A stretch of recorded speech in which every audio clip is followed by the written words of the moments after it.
Buenos días. Este vídeo lo voy a hacer como mi testamento sobre mi lucha para rescatar la paz en América del Sur.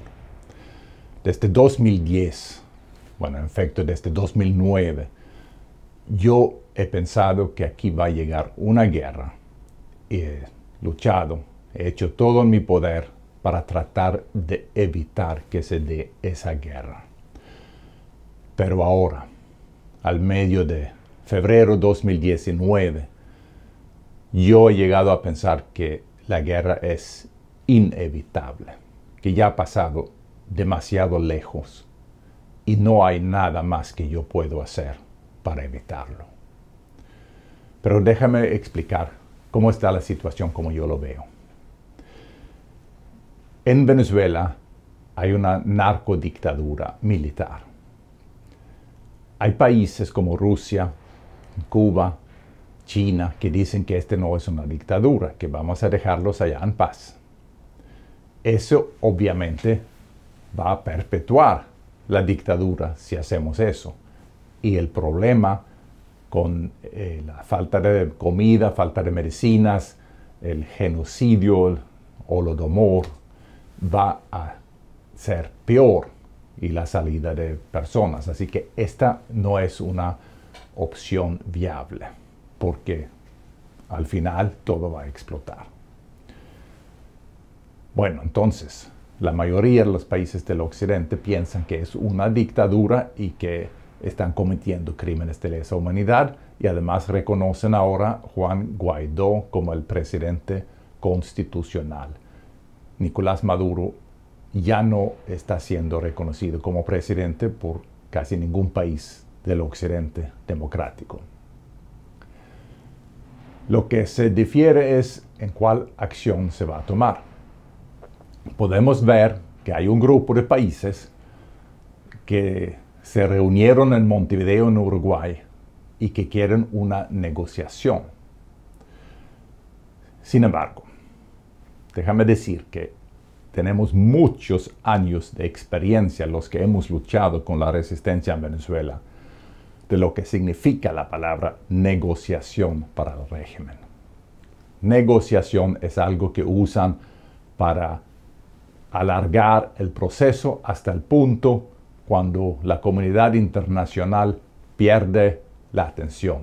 Puede ser por unas elecciones en Estados Unidos, un desastre natural en China, muchas cosas. Siempre van a pasar nuevas noticias. La prensa cambia atención, la presión disminuye y la dictadura queda en el poder. Por eso, ellos prefieren negociación. Primero tratan de postergar el inicio de la negociación lo más posible para ganar tiempo, y después hacen esa negociación hasta que se pierde la presión.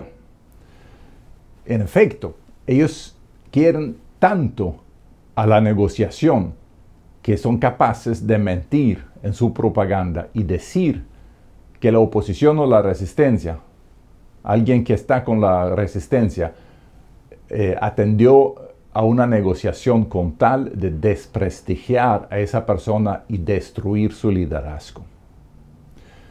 Por eso es muy importante para los que están con la resistencia y en la oposición de ser transparentes.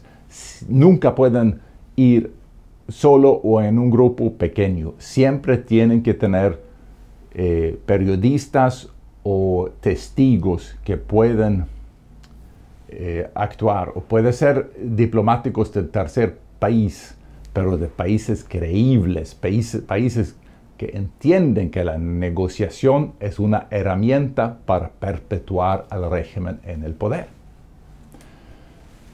Ahora, hay un grupo de países que han llegado a entender que la negociación no es un método que funciona.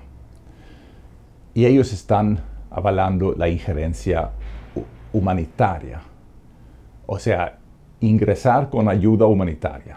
El régimen dice que no lo van a permitir. Entonces, tienen que usar fuerza para poder ingresar con la ayuda humanitaria, y la ley internacional lo permite, bajo el concepto de responsabilidad de proteger, Responsibility to Protect, R2P en inglés. Eso está permitido, pero hay que entender que esto implica una confrontación militar, a menos que las Fuerzas Armadas de Venezuela cambian banda y dejan de obedecer los órdenes de Maduro. Ahora, ¿cuál es la probabilidad que ellos van a cambiar banda? El análisis de estos países es, aparentemente, juzgando por su estrategia, que Nicolás Maduro es el dictador y que las Fuerzas Armadas están respaldando a ese dictador. O sea, que ellos son los pilares de soporte del dictador. Sin embargo, nosotros, en Operación Libertad Venezuela y Fuerza de Paz Venezuela, nosotros y nuestra red de inteligencia, porque estamos en contacto con la vieja DICIP, que ha continuado en existencia como una red clandestina de inteligencia. Y por medio de esa red, nosotros tenemos información primaria de inteligencia. Tenemos en la resistencia nuestra propia organización de inteligencia. Y gracias a eso nosotros sabemos que Maduro no es el que tiene el poder. Venezuela es una narcotiranía militar. El jefe es Diosdado Cabello, el escapo del cartel de los soles, o sea, el cartel de droga de los generales.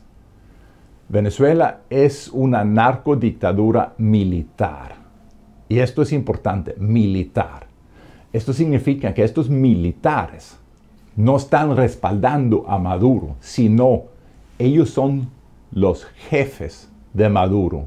Y Maduro es su testaferro, es su títere que ellos usan para manejar una de las tantas propiedades que ellos poseen. Y en este caso, la propiedad se llama la República de Venezuela. Así hay que entenderlo. Es una banda de crimen organizada que tiene a Venezuela como una propiedad que está siendo manejado por Nicolás Maduro.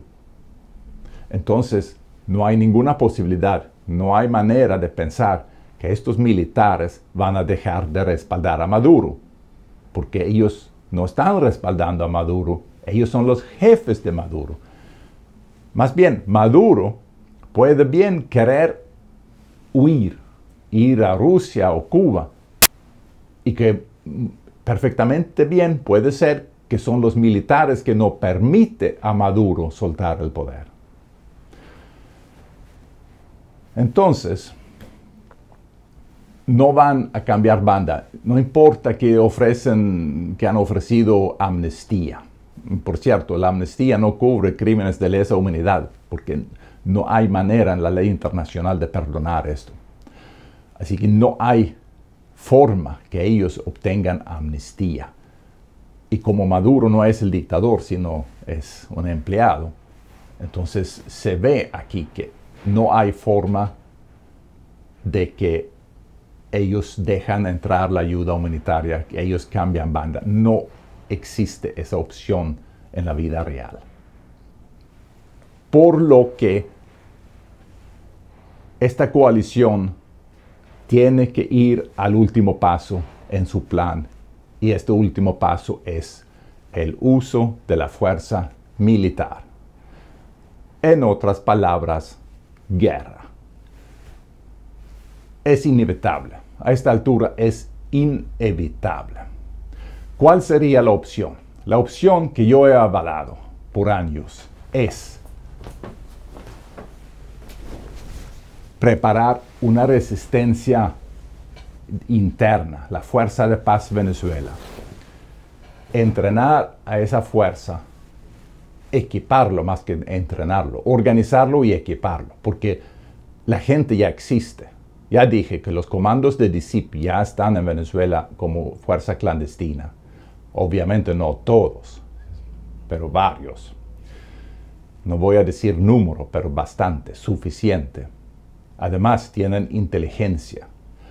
Hubiese sido perfectamente posible equipar a esa fuerza de comandos venezolano que tienen su inteligencia para actuar, pero necesitan recursos, o sea, dinero, armas, ese tipo de cosas. Si la comunidad internacional, en vez de preparar una guerra y una invasión militar, hubiesen otorgado los recursos necesarios para preparar la fuerza de paz para actuar, entonces esa fuerza de paz venezolana hubiese podido perfectamente bien ser el brazo armado del presidente Guaidó y ejecutado lo que hay que ejecutar, porque esto es una acción policial. Recuerda que dije que los que tienen el poder en Venezuela es una banda de criminales y contra criminales uno hace acciones policiales. En este caso usando armas pesadas, sí. Pero en su esencia es una acción policial y esta es la razón por qué el uniforme de Fuerza de Paz Venezuela es un uniforme policial y no militar. Ellos querían una acción policial contra ese cartel, policial venezolano, y no una invasión militar extranjero. Pero eso es lo que hay. Porque muchos países no han entendido que no existe solución pacífica. La única solución posible es por el uso de la fuerza. Y como no han querido cooperar con equipar y entrenar un cuerpo policial venezolano, entonces lo que va a pasar es que habrá una invasión militar extranjero. Por muchos años yo he tratado de evadir esto. He tratado de presentar alternativas para que eso no suceda, pero ya veo que no lo he logrado. Aquí va a haber una guerra, así que prepárense.